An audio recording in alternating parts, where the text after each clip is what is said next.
Generally, a criminal defendant may only assert the right of self-defense to a homicide charge if he or she actually and reasonably believed that there was an imminent danger of death or great bodily harm, and that the killing was necessary.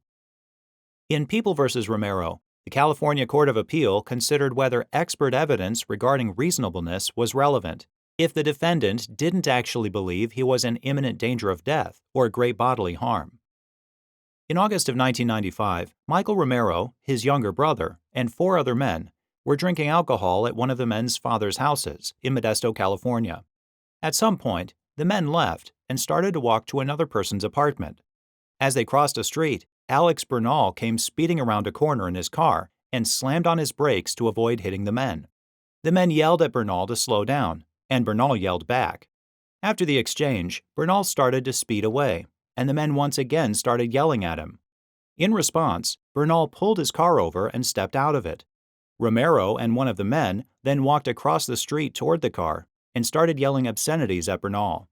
Soon afterward, the men started a fight. During the fight, Bernal hit the ground, got up, and started walking away. But while walking away, Bernal yelled that he'd be back.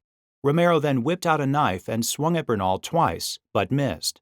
Bernal then swung back at Romero, but Romero dodged the punches and stabbed Bernal in the chest, killing him. Subsequently, Romero was arrested and charged in state superior court with murder.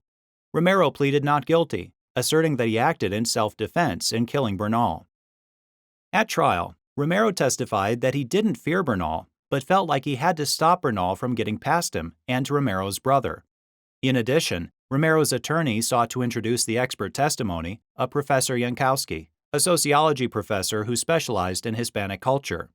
Specifically, Jankowski intended to testify that a Hispanic street fighter doesn't retreat, and that a Hispanic older brother assumes a paternalistic role over his younger brother.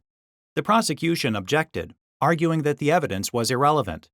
The court agreed and excluded the testimony, concluding that it was irrelevant for determining whether Romero actually and reasonably believed he was in imminent danger of death or great bodily harm. The jury then found Romero guilty. Romero appealed to the California Court of Appeal.